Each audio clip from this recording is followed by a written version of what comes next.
Right. Welcome to the matriarch method, where your power meets purpose, wisdom leads by example, and women run the show. What are What's you guys up? doing this week? Can you guys hear Over. my like hockey things? I bought this thing like from Black Friday. And like they're like the fucking like leg things where it's like it inflates it and heats it so it, Um, like works through like inflammation. I don't know if it's like super loud, but I hope not. I I don't hear it. Good, because it's fucking loud. Do you hear my background noise of like Kumba's little water fountain? No, Okay, solid. I feel like there's noise canceling things going on here. that's awesome. I just hear I mine. okay, solid. All right, cool. Sound is good, everyone. All is well. Dude, it's been a second since the three of us have been reunited. What's new in everyone's life? I'm about to move to Dallas, so there's that. By the time this releases, I'll be already be in Dallas. But yeah, I'm about to move to Dallas. I'm pretty stressed. It's fine. Just love yourself in the process. Yes. Love yourself in the process, Moving is a bitch, so bro. you to Like I don't not gonna say on camera like how or in this recording like how much I spent to get my things to Dallas, but just it's a lot. Like everything is a lot. Like the cost for moving, the time, the effort, everything. It's just a lot. And I feel like I think this is the fourth time I moved in like the last 4 years or 3 years, like big moves. So yeah, we're done after this. If Dallas don't work out, I don't know what if Dallas doesn't work out, we don't know what's happening. I Like, always say that I'm like, I'm not moving again, but like, I obviously am because I'm living in like a studio apartment. I'm not going to live there forever, but in my mind, I'm done moving for a while. I yeah. feel seen. Like, I don't know about you guys, but I find moving to be just like traumatic as hell. And granted, like I grew up with it as a child of divorce, and so it's like it was constantly like feeling like you were living out of a suitcase. And like due to just the level of anxiety I had as a kid, like I never felt secure and stable. And so when I finally created that with Eric, like, dog, I'm not leaving my home.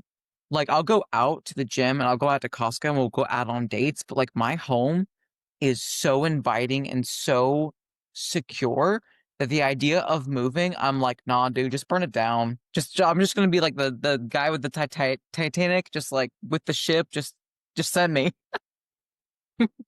Yeah, I moved a lot growing up too. So I'm like, I think I've moved over 30 times and I'm just over it. And Liz, you're I like think I'd be barely. better at it at this point too, but every time I move, it's just still like a hot mess. It never gets easier. Mm-mm. I've Nothing. gotten rid of so much stuff too. Like when I moved from Arizona to Florida, I just filled up my little Jetta at the time and whatever fit in there. I was like, this is all I'm taking. Then just bought new stuff. But Yeah, I couldn't do that this time because I had invested so much in the furniture that I got. Like I got custom things, like things I can't let go of. I just like I would be losing if I sold them. So yeah.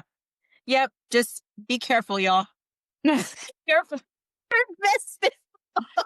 careful with your furniture buying and things. Yeah, be careful. Be careful. If you think that you might be moving, especially across the country, don't invest in furniture.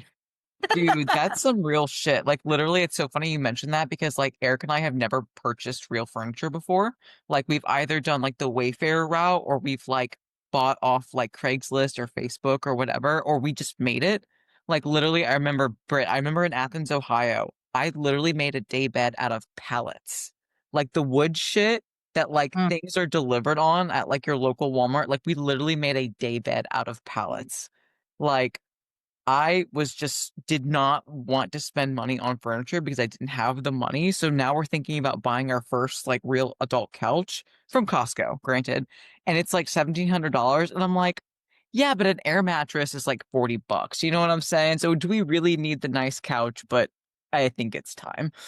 Yeah, I will say having solid furniture pieces is an adult like kink. Like it strokes something. Well, It's it's like what what Ashley were saying is like you spend a lot of time at home. Like that's your safe space now. So you should have things that are nice that you can enjoy being in. It's not like you're Damn, Liz got me. somewhere else all day, you know? Yeah, there you go. Like you need to make your space your sanctuary. That's what I was doing. You know what I'm saying? Like I never wanted to leave my home, and I'm not going to want to leave my home in Dallas either because I like my space.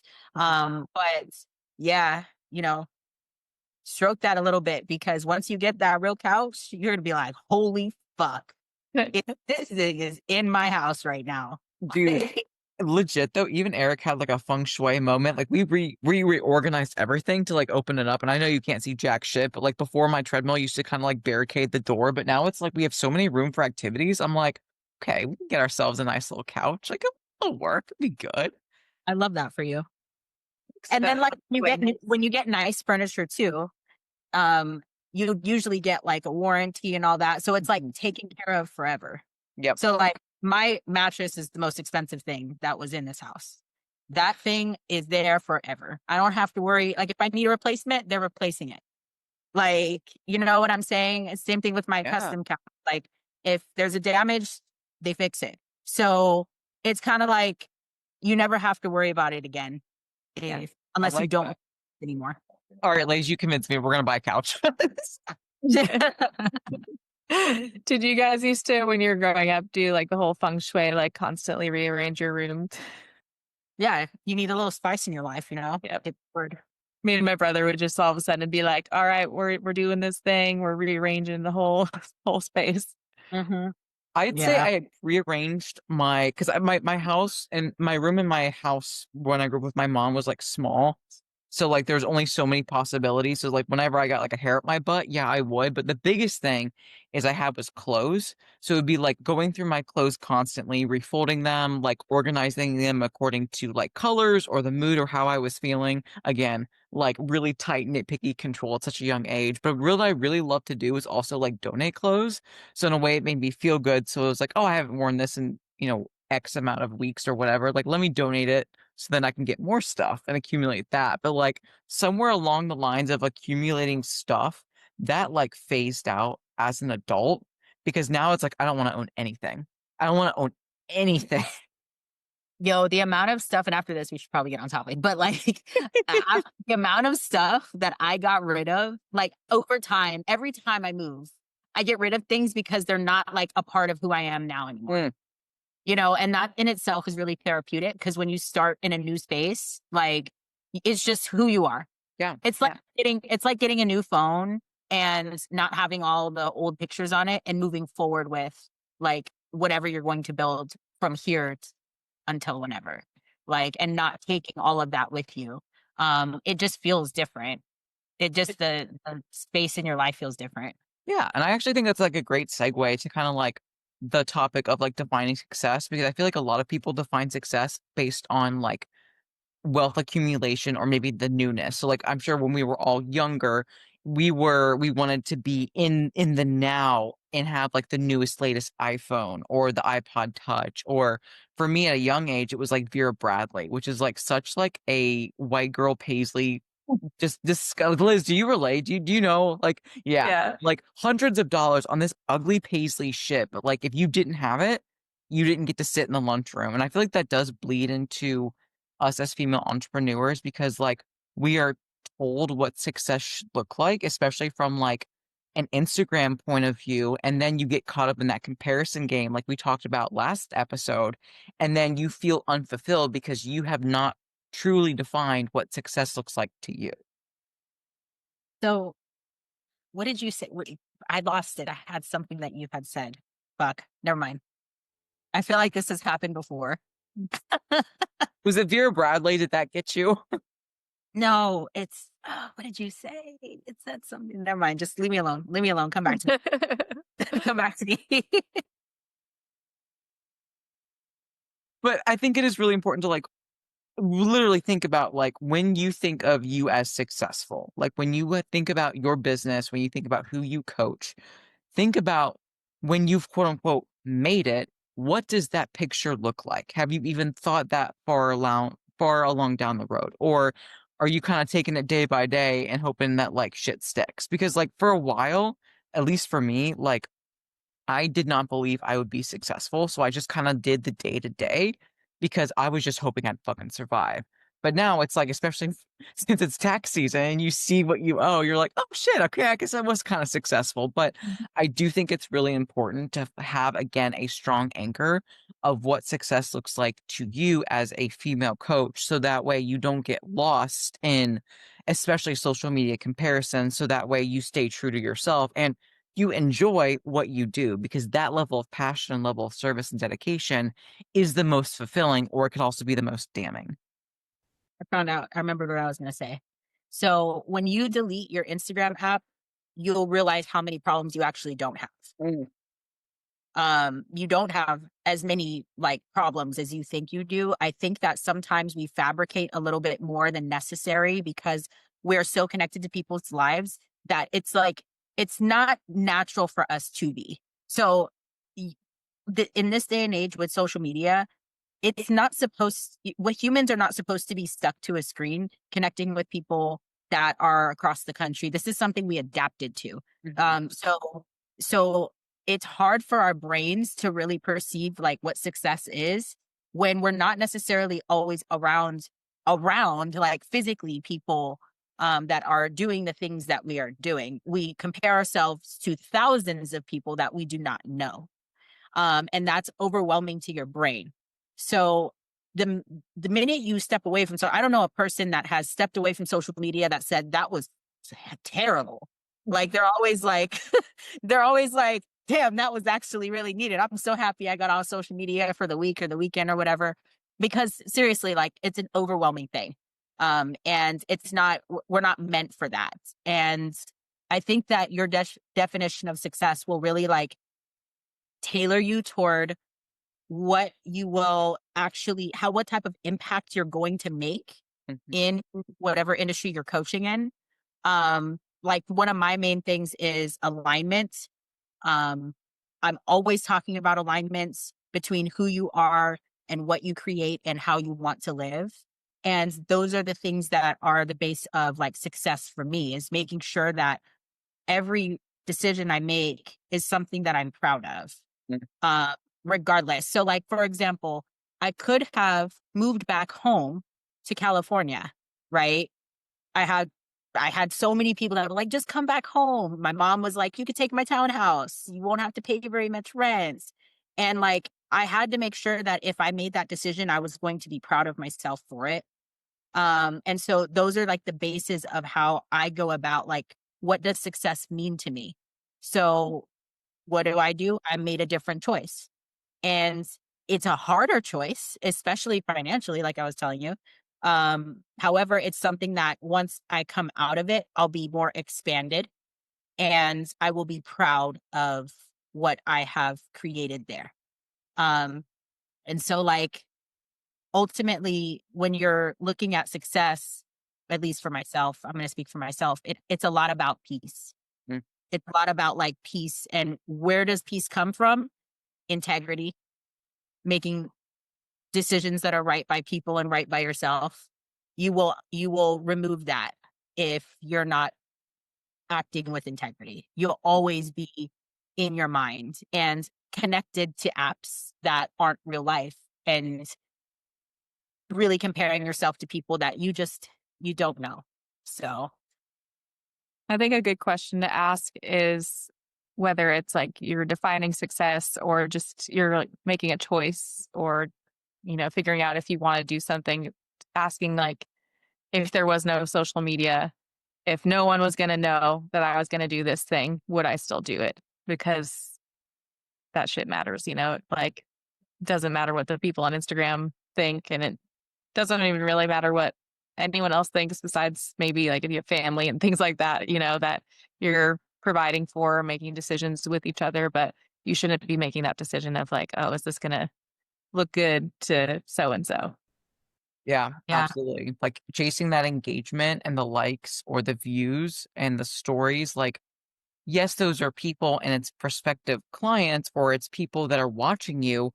Those metrics have value, but it's how much value you place, right? So it kind of goes into like, as coaches, we measure things, right?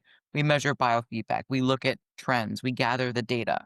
it is important, in my opinion, to also have little check marks for measuring success. So after you've defined your success and what that looks like to you, measure it. Because in my opinion, what doesn't necessarily get measured doesn't always get managed. And you don't know if you're progressing toward that success unless you're kind of keeping tabs on it. But again, keeping tabs is not hyperfixating. It's not losing yourself. It's not allowing, one tiny setback to kind of blow up in your face, right? Because much like coaching, you make a change, maybe it doesn't work out, but also did you give the change long enough to even potentially make it worthwhile? And that's something where, again, it is so important, like Brittany was saying, to like have integrity, to have like good morals and values and have good anchors, like we talked about in the first few episodes. So if you haven't listened, go back and listen, because that again is your foundation, and everything else that you stack upon that has value and merit. But if there's no strong foundation to stack upon, dude, you're not going to make it, right? And of course, we don't want you to not make it, especially if you're one of the good ones. But if you want to be one of the good ones, you've got to remain good throughout the process. Yeah. You really, especially like when you're thinking about client care and stuff like that, and how to get them where you want them to be, and making sure that you're putting their goals at the forefront without sacrificing, like, especially for me, like as a contest prep coach, like it's really easy sometimes to like want to slip into some areas that would help my athletes progress in the ways that they want to. But it might not be the best thing for their health. There could be an athlete that wants to get on stage, with me in 6 months. And I know even though that would help me as a coach, that's a nice transformation to post, right? Like I could put them on these drugs and they might be okay, but is that going to help them in the long run? As opposed to me saying, I think we should wait maybe at least a year and then reassess after we get your health where we need it to be. Or at least making sure that they have a presentation that they can be proud of. That's something I'm big on too. Like I don't want my athletes going on stage and they're not proud.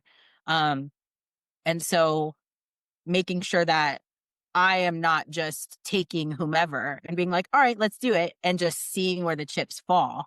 Instead, looking at what is actually going to help them to be proud of where they're at, and then also help them, stay in the long term, really. Like it's not a short game, it's a long-term game. And I think that when you lose sight of integrity is when you're trying to make things happen sooner than what they really need to. And then in that, sometimes you put yourself and wedge yourself in positions that you don't deserve and other people don't deserve as well. So, and the more knowledgeable you are, honestly, the easier it is. Like the easier it is to act with integrity.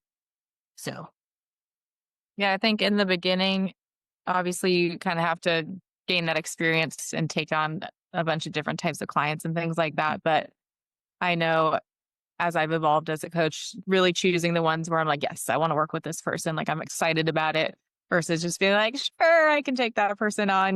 Those ones that you don't really feel that confidence about or that connection with, or like it's truly the right fit for you.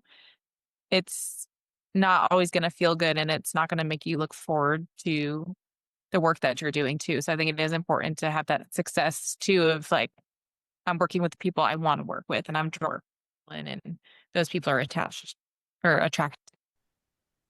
Absolutely. Like, essentially, you're touching on like that authenticity and that piece, right? Because especially as coaches, especially when you're early on and you don't have like either any clients or maybe a select few, it's like you're not going to be able to necessarily pick and choose who you ideally want to work with. Like, you are going to have to like put in the reps, but at the same time, like, don't compromise who you are for the sake of a dollar. Like, especially when you start to get more established, because again, at some point, while yes, the transformations are absolutely important, how you influence a client and your athletes is absolutely important. Your reputation is one of those like strong anchors that makes you an effective leader and an effective coach, especially in the space of females, where it's like we're wanting to have better female coaches at higher levels. And in order to be at that higher level, in order to have, again, that presence being represented, it starts with having that level of success from those firm foundations. And so it is something where you want to think like what matters to you as a coach? What matters to your clients? Are you attracting those right clients? Are you making sure that those clients are successful? So, like Brittany talked about how she wants to make sure that her clients are aligned, that they are both like doing the work that they need to do and also are proud of it, that they're not just a body on a stage. Because, like, this should not come as a surprise. Any coach that just wants to make money will accept anyone and give them the same cookie cutter approach that they do not care. They don't not give them the time and attention that that athlete likely needs and deserves. But also at the same time, you also have to understand that since you were working with people, people make choices.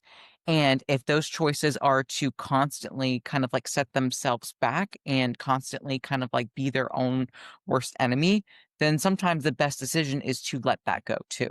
Because a lot of the times as coaches, we can be super frustrated because we have a client that we know has good potential, but is just not in the right headspace to receive our help yet. So again, it just kind of falls back to doing right by yourself and therefore doing right by your client and your athlete, and let that kind of be your anchor when it comes to potentially how you define success.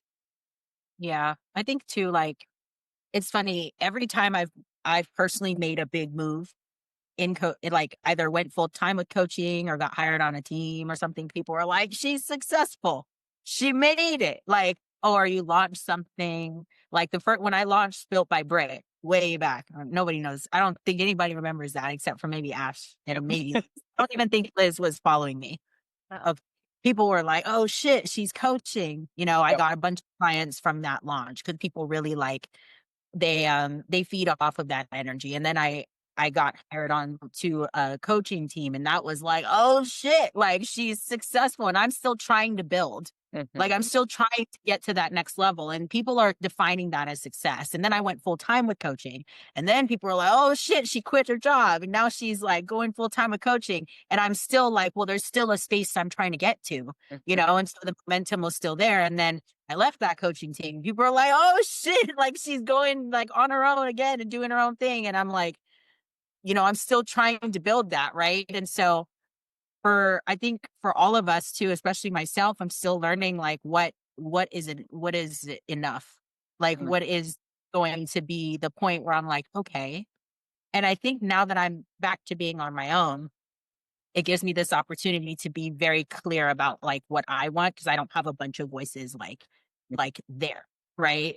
And so when you have clarity about what direction you want to go and what would make you essentially happy and be able to have freedom. I know for me, like just being able to have like security, which I kind of already have, like security with coaching. But that takes time to build. I think people like don't realize that it takes time to create a retirement. Like it takes time to, like be financially literate in this, especially if you start making a lot of money, more money, more problems. It happens. Like, I'm telling you, I'm been through it and I'm going through it right now. Not with making a ton of money, but the more money, more problems. The more money you're trying to like manage, the harder it is to manage. Like, so just keep that in mind too. I think people don't think through those things when they're thinking about success. They're just thinking about making a lot of money and then they don't think about like their future. They don't think about like being financially literate or staying like somewhat safe in their decision making with that. Um, and I think that ultimately, what most people want is to be able to coach, or most women want is to be able to coach on their own and build security for themselves within that. I don't think that a lot of them are looking to like make, you know, um, everyone wants $1 million, but like most of them are just like, I love what I do and I want to do what I'm doing and I want to do it at my own pace and my own ease. But that takes time. There's a point where you're like really, really pushing. And it takes some time for you to be able to like dial off the gas a little bit. And then I think, and then you get to really, really like define that piece of success for you. Like, what do you want from here? Right. I think it's from like a male perspective is the defining of success is in dollars or like bodies in terms of like client roster, because that was kind of like what was portrayed to me when I was new on the scene. It was like you weren't successful unless you had like a really nice car or a really nice house or had all these athletes on stage and you have like over 150 clients on your roster. And it's like obviously when I was first starting out, I was like, wow, I'm really fucking inadequate because, I have 2 clients, I live in an apartment still. Like, thankfully, yes, my husband has a great stable job, but like, I'm just looking at it from a female perspective when it comes to my level of success. And I was never introduced to the idea I could measure success differently by how happy I was with my job, how happy my clients were, how they felt heard and listened to, how they are still successful. And so when you kind of bust out of the box of like success can only be defined in like bodies or dollar figures, again, kind of like throwing away social media, dude, your life gets so much better. And you start to remember why you wanted to be a coach again. Because let's be honest, most of us like want to help people. That's why we start coaching, right? We want to help people. We wanted to stop people from maybe making the same mistakes that we once did, especially as like competitive athletes, or even like for Liz, like, working with like heavier set individuals that just want to get healthy, right? It's like we wanted to prevent other people from feeling our pain. So what did we do? We wanted to help. And it's like that is a great level of defining success. And it can always be altered and fine-tuned. And there's also nothing wrong with wanting to help more people or accumulate more wealth. Absolutely. It's again the fixation and then to some extent the degree. Because if you start to lose sight of wanting to help people to making more money, and then especially you see people like influencers that are quote unquote coaches and they're in their like little bikinis on the beach or always at Starbucks. It's like I will very rarely go to Starbucks to work unless I don't have internet because I have to pack all of my fucking meals, make sure everything, like all my charging equipment and stuff is with me. It's a pain in the ass to work out of office. It really honestly is. I'm working out at the beach. Dude, the fucking Yeah. sun glare. If you are working Right. at the beach as a coach, unless you've got like some really mad like shades, like how are you assessing that physique? Or maybe you're not. Cannot But that's whatsoever. I've thought about like just doing it at the pool or something, and I'm always like, nah, this will not work. dude, things get You're really overheated and you can't see. I need my second screen as well, which I have like a travel monitor, which is amazing, but also I like to just be at my desk. when you're really like you can tell who's really coaching by having a conversation with them. I'm telling you, like it's very easy to well, maybe it's just easy for us, but like it's easy to tell if somebody's really coaching. Like you kind of understand because of what their mind tends to be gravitated toward talking about. They might talk a lot about their clients and what they're doing. Like they'll also know very like fine details about their clients. You can see that they're tracking things when you're really coaching like that. It's not easy because it's so much like like needing to take into account like patterns, details, knowing about the client. There's no way that you can like go on a vacation and like all the time and effectively coach like and and like not only coach or give instructions, because I think there's a difference between giving instructions and then also being present, right? Like giving instructions and being present. Sorry, can you hear that? Yeah. No, you're good. Okay. Okay. So it's being present with your athlete. And that is going to be what takes your services from good to great. And the coaches that are not, I'm not saying you have to be at home, but you do need to be able to give that presence to your clients. You're not going to be able to do that if you're not present with yourself. So Absolutely. And I think I don't know if it was Liz that made this note, but like the ultimate day in the life. Like I will Mhm. post my meals, but honestly, if I had like a influencer tripod set up, it would be like right now because I'm in prep, right? And by the time this gets released, I'll probably have already competed. So woohoo. But it's like I wake up, I go to the bathroom, I take my weight, I take my subs and do my injections that I need to. I hop on the treadmill, I start looking at client footage, right? That I didn't get to the day prior because they sent it during my cutoff time. So it's like the minute that I get up at like 6:30 is usually when I like clock in, right? And then once I finish my cardio, I'll stay fasted for a little bit longer and then I'll eat some meals. I'll get to client check-ins, answering questions, like doing stuff, reading, continuing education, like and then it's not until like 7 o'clock PM where it's like everything is said and done and it's quiet and it's my time. And it's not that I'm not like, talking with Eric or, doing other things that I need to do because I'm still a person. I'm still a wife. I still own a home. So it's like you are constantly on.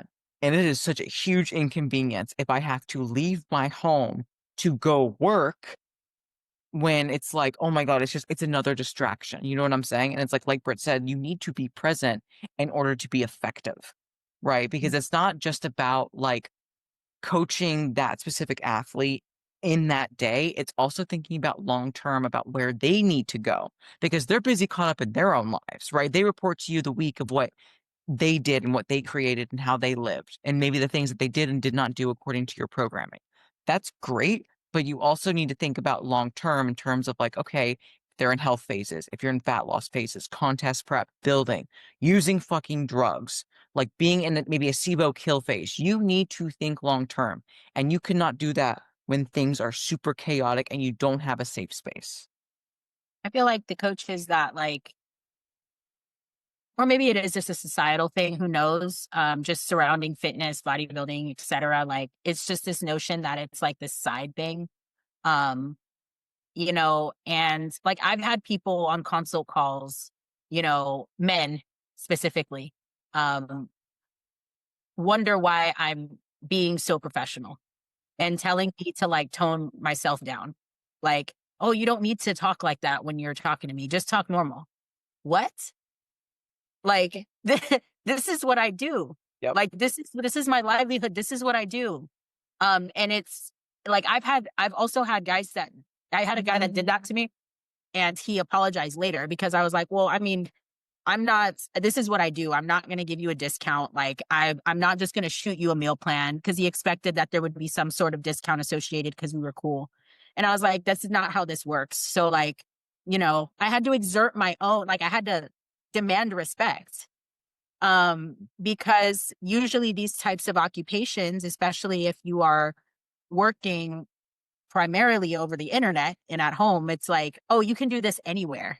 You can easily give me like what I need. And it's not worth as much as you're saying it's worth. And so it can be really challenging when we have like people that seem like they're actually doing the thing when they're not. And it's like, for the people like us who are really coaching and are actively giving a lot of passion and time, this is our career. And this is there's a space that we want to get to, right? Like as we advance as female coaches, it's really tough when you're also combating both societal norms about women. And then you're also combating social media bullshitters. So it's really hard. Like it's really tough to like have to navigate all of that all the time. Yeah, and I don't think people realize how comprehensive our style or our type of coaching is. I know all of us on this podcast like do similar things with our coaching and assess different things. And when you talk to just like the average person and you're like, I'm a coach, they just think you're, like you said, Britt, they're just kind of like slanging meal plans and shooting over a training program. And it's like, oh God, it's so much more than that. We're not just, typing up this cookie cutter program and sending it off. It's way more than that. Right. And unfortunately, there's like a lot of damage to kind of heal from this space because that's what quote unquote coaching or even personal training was for the longest time. It's like, again, people were passionate and they cared, but they didn't have a different perspective of like how to coach. And so it was just like, oh, this is a meal plan, chicken, broccoli, and rice, 6 meals a day. Like, your training is push pull legs, or maybe it's like you go 6 days a week and you're hitting every single body part once per week. It's like, it was so bland for so long just due to the lack of education and maybe the lack of getting better as coaches. Like the coaching game is at such a high level now where I think sometimes we almost do things we shouldn't be doing. Like our scope of practice tends to push into other areas where we need to be like, yo, hold on. Like, I'm sorry. Like, this sounds like a very complex medical issue.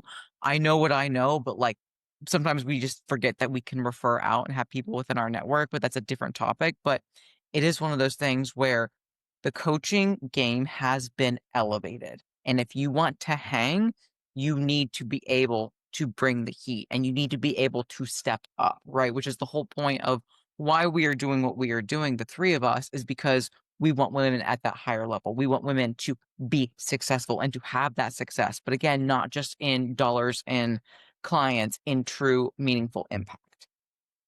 Yes. Like, and I think that's the thing is that like this podcast or the resources that we're giving they're not just like for shits and gigs. Like it's because there's a need. Like there's a need in the industry for higher level female coaches. So that you can bring what women bring to leadership. Which is a lot of direction and intuition, both combined. And we're very capable. And until you are like able to be seen like that, you do have to do a lot of prior work. And it's a lot of internal work. It's a lot of external work. It's like all of these things. And it's almost like you have to take on way more than men ever will. Like, because you're a female. Like, I had a message like last weekend, someone like randomly, like one of, I wouldn't call him a friend, he's more of an acquaintance. And he was like, hey, I just want to let you know, like, I see what you're doing.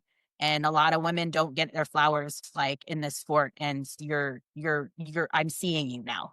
And like, do you know how much that meant to me? Like, to be seen like that. And it takes a long time for women to get any accolades especially in bodybuilding, but like in coaching in general, to be seen as knowledgeable and taken seriously. Every time I talk to a male coach about this type of stuff, they're like, yeah, it's different for women. They're aware. They know. Like, they know, so it's like, really be patient, and keep fucking showing up.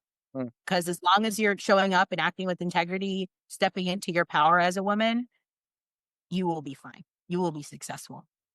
It is it's a little rough at first. I'm not gonna lie. And it is a long game. I think that's important is there's going to be slow seasons. There's constant like revolving door. So I think you just have to be able to push through those seasons too. I'm sure both of you have gone through those experiences where it's like, oh, like my roster is doing so well. I'm at this number that I'm happy with. And then like, I don't know. COVID happens.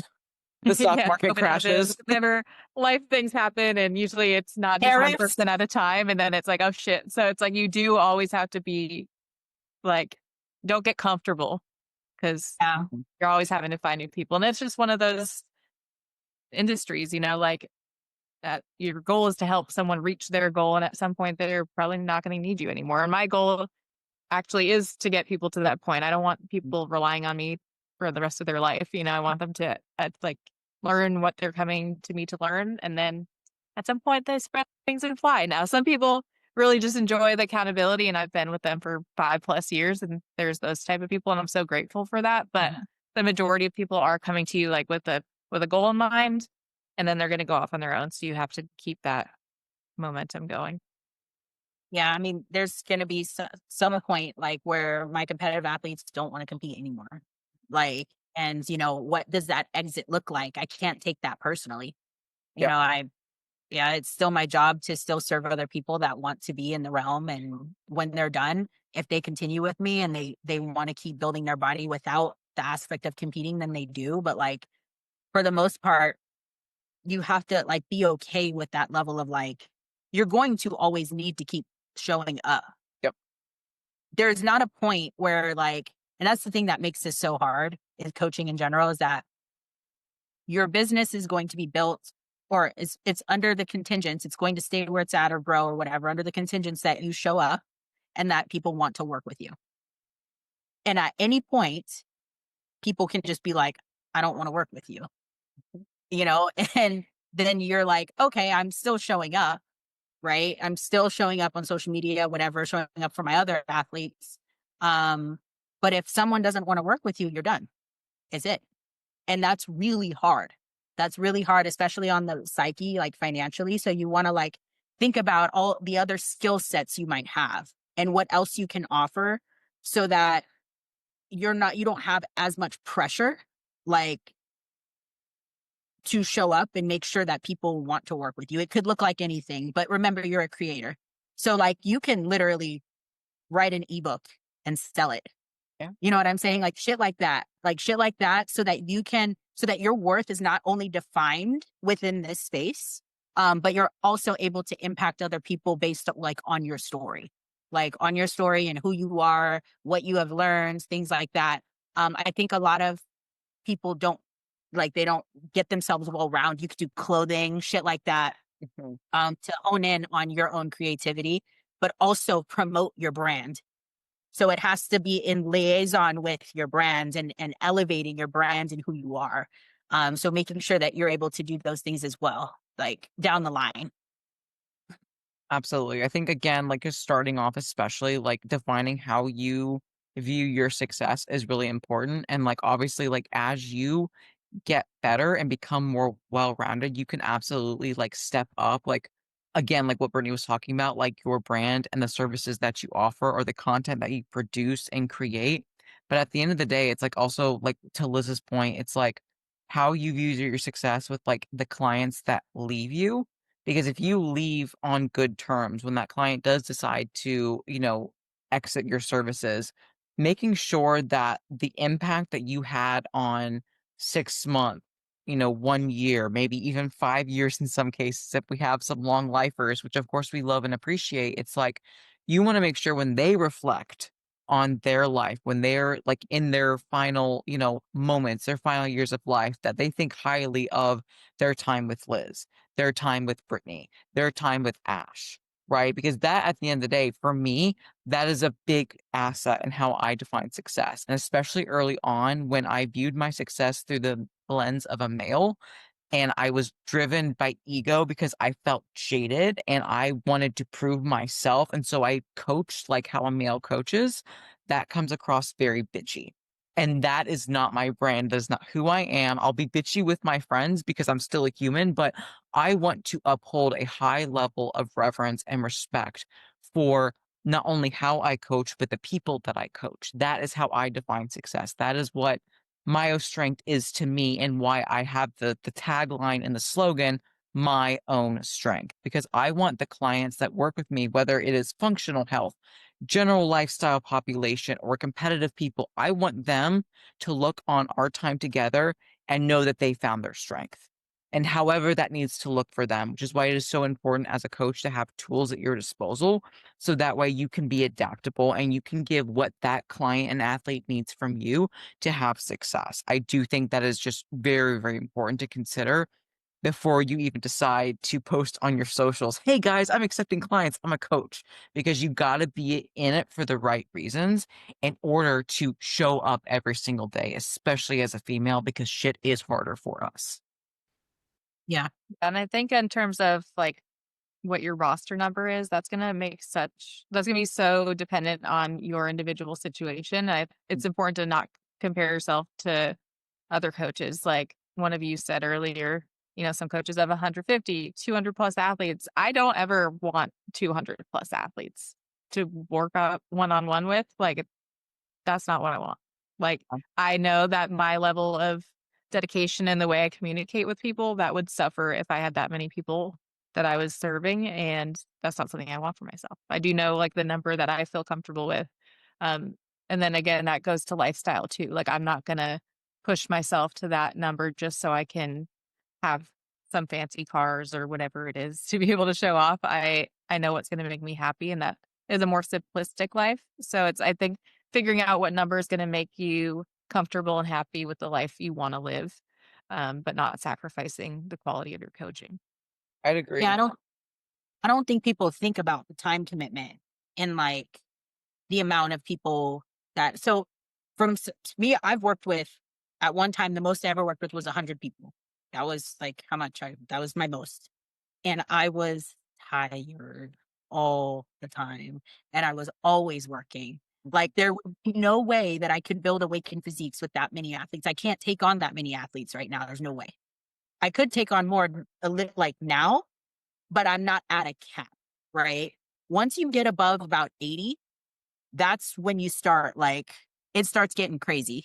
Like the organization starts fucking like you get fucked. Like you gotta really be sorry, I'm cussing, but like you gotta really be organized. You have to remember you're remembering and managing 80. If we stop at 80 minds a week, you know how hard that is. And then when you get to 100, the quality of your coaching does inevitably suffer. Yep. it inevitably like, um, and so you have to think about that. Like you might not want to work with 50 people. Maybe you want to work with 40. Maybe you want a 40 solid people to work with that show up on a regular basis, that pay you what you deserve, and you get on with it. Like, you don't need to have over 100 athletes to be successful. The numbers, especially the number of athletes, I think a lot of people get turned on by how many people know them and how Mhm. many people are working with them rather than actually coaching and having good services. It doesn't matter how many people know you. It matters that the people that you're working with are happy and that your business is growing in some way, shape, or form.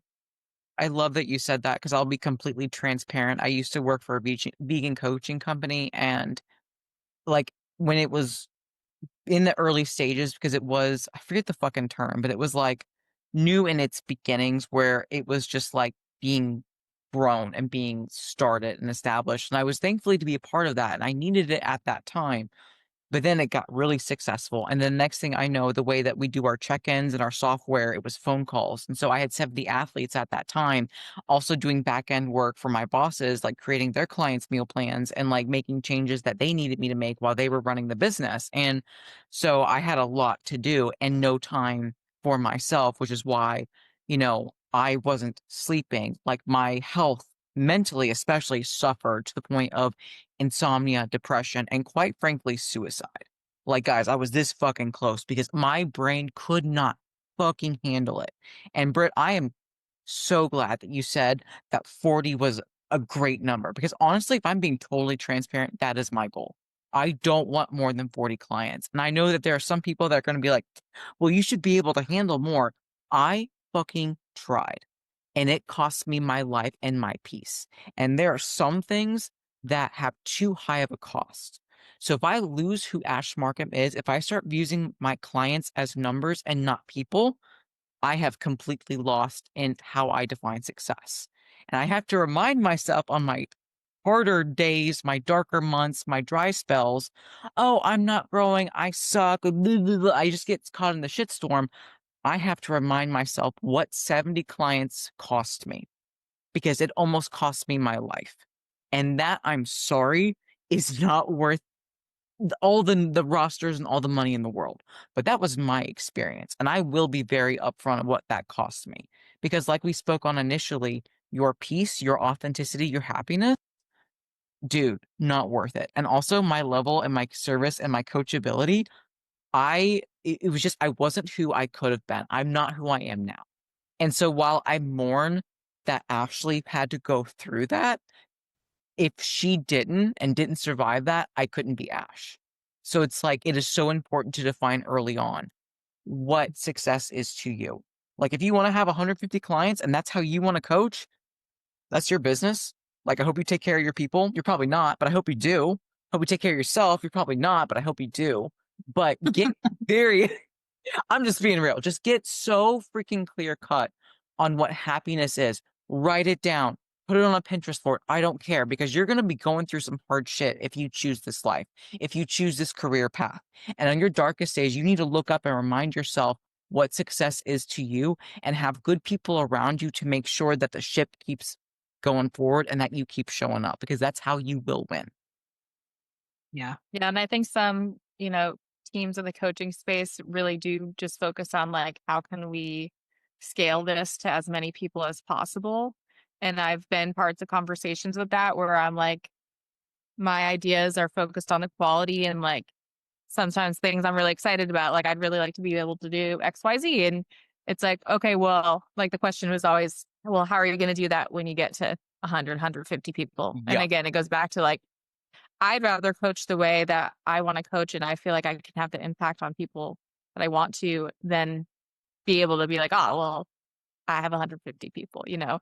it's just not, it's not the same to me. And I'm less worried about having that high number of people at once than how I can make a better impact on people. Mhm. For Agreed. sure. Yeah. Agreed.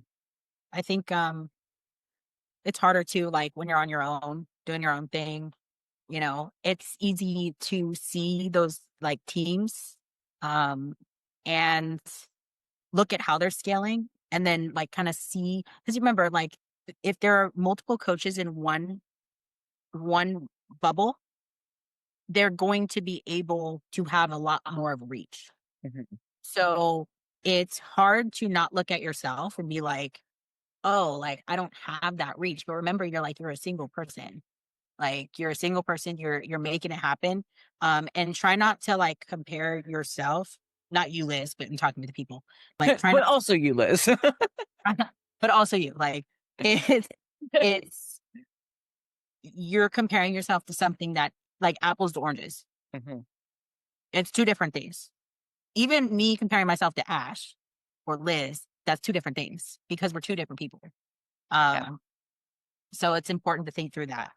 I mean, I texted you guys about this earlier, but I had a team or someone reach out to me about coaching on a team. And I've had this happen a couple times where the opportunity kind of presented itself of, do I want to work for another team and everything that goes along with that? And short term, like maybe in that instant, it's like, oh, like I'd be handed this many clients because they would want me to take over a certain part of a roster, something like that. But if I look long term, it's not what I want, and their vision is not my vision. So I'd much rather take that long road and work a little bit harder if it means building what I want and what I view as successful. So I think it's important too to just like remember what the long game is and know what your goal is so that you can make the choices that align with that. And it doesn't, I also want to disclose to it, doesn't mean because we're going to have people that are listening that are on teams. Yeah. There's nothing wrong with being on a team. I want to say that I had the most growth in my coaching career on a team. Same. So, Yep. it was important, but make sure that where you're at aligns with you and you are walking with integrity through it. Mhm. Because those are the lessons that I learned. And so it's important that you're thinking through that.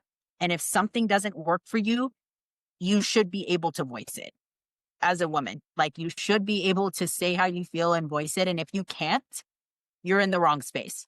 I'm telling you, you're in the wrong space because there will be at some point you will hit a ceiling.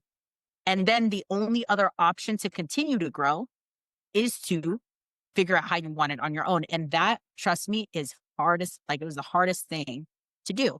When you're removing yourself from like a lot of like support, a lot of popularity, right? Like, so there's nothing wrong with being on teams. Just make sure you're doing it for the right reasons and make sure that you are walking, like we're saying, like in integrity so that you have your peace. Like you have Dude. your peace. Agreed. That's actually a great podcast topic, teams versus solo, and what we Yeah. learned, because I feel like that's definitely something that we can expand upon. But I do think it'd be really good to wrap it up on this note. Of course, you guys can chime in as well. But like, what brings us joy also brings pain and frustration, right? So wanting to help people, wanting to make impact, wanting to coach, it is our joy, right? We get really, really hyped up for our people. It also brings us pain. It also brings us frustration. This is how I feel about What? I had to make a joke. Sorry.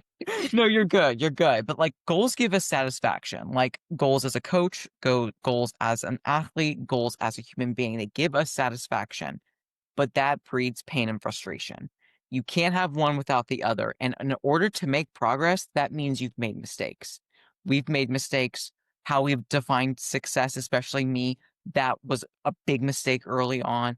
But again, I'm still here. I've made progress. I am no longer that person. And I'm thankful for the time that I had so I could move through that and become who I wanted to be. And in another 5 years, I'm going to be even better, hopefully. Right? It is just one of those things where, again, it's like the yin and the yang. Yes, there's joy, there's pride, there's self satisfaction, there's also pain, frustration, anger. Like, what the hell am I doing? Can I even do this? It is all normal. And it is also important that everything, the good and the bad, is also temporary. So move through and make sure, again, that when you define your success as a coach, maybe even as an athlete, as a human, that you are very clear and you are very concise. So that way, when shit happens, both good and bad, you have your foundation. Yeah, and I think it's like a big reason that we're doing this podcast is so that people can learn from our mistakes. Because I think when it comes to those things that we were talking about of kind of finding out what we don't want, of like getting to such a high number of athletes or like a number of hours that we're working that made us lose our peace, or like you said, like cost your health, your livelihood type of thing. Sometimes you don't know until you get to that point, and that's okay too. And then you know to scale back. But again, maybe listening to some of us who have been there, it just makes you more aware, so you don't get that deep into it before you're like, oh fuck. Yeah. I think, and the last thing I'll say is that I remember thinking when I was younger, oh, when I get to this many athletes, I'll be happy. Like when I get, like I'll, when I do this, when I put someone on stage, woo, and I win, when I win an overall, I'm gonna be happy. And then you get to that point and it's like, what's next? Yep. Yeah. And, or you find out that you're not happy. Like when I got to 100 athletes, you think I was happy? No, that's Like- miserable. But you were I mean, tired. I was tired and I loved the about the speed I had during the week, but like I also had no time to pour into myself. Like I'm writing a book right now, for example. If I had 100 athletes, there'd be no way I'm writing a book. I can't create things. I can't do I can't heal. I can't do the things that like a woman needs to do. That to sit in her feminine, like I can't do that. Yep. Without driving myself into the wall.